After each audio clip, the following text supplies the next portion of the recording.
Hello बच्चों, let's read this question. The question says, ilium, ischium and pubis joins at the dash to form coaxial bone.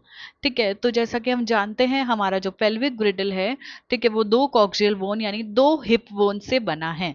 एक hip bone तीन bone के fusion से बनता है, that is ilium, ischium and pubis के fusion से बनता है. ठीक है, इसको हम एक डायग्राम से समझते हैं, आपको क्लियरली समझ आएगा.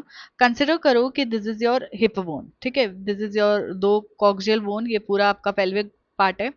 ठीक है, अब ये एक कॉक्सियल बोन है जिसमें ये तीनों इलियम, इस्चियम एंड प्यूबिस तीनों आएंगे. ठीक है, यहाँ पे मार्क कर रही हूं मैं, ये एक कॉक्सियल बोन है एंड ये दूसरी कॉक्सियल बोन है. ठीक है, अब आप देखो अगर, तो ये येलो वाला पार्ट इज इलियम. ठीक है, येलो वाला part is ilium, then your green वाला part is pubis and your purple वाला पार्ट इज इस्चियम.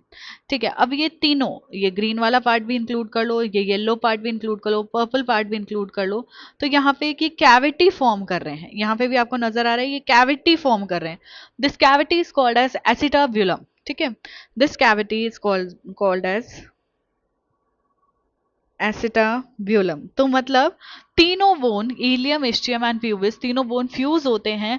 ठीक है, ये कैविटी फॉर्म करते हैं जिसको basically at the point of fusion, ठीक है, ये तीनों बोन के पॉइंट ऑफ फ्यूजन में कैविटी फॉर्म होती है जिसको हम कहते हैं एसिटाब्यूलम.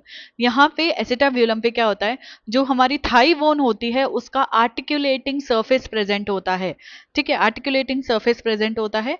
सो ilium, ischium and pubis joins at the acetabulum to form coxal bone. तो एसिटाब्यूलम पे ये क्या करते हैं, ज्वाइन करते हैं. ग्लेनोइड कैविटी आपकी जो है ये स्कैपुला में प्रेजेंट होती है, स्कैपुला में प्रेजेंट होती है जो कि आपके पेक्टोरल ग्रिडल का पार्ट है. तो ये इनकरेक्ट हो जाएगा.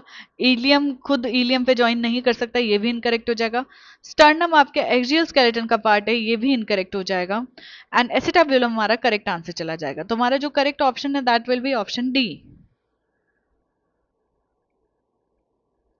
इसके रिगार्डिंग इन्फॉर्मेशन आपको 11th की न्यू एनसीईआरटी में पेज नंबर 226 पे मिलेगी. आई होप कि आपको क्वेश्चन अच्छे से समझ आ गया है.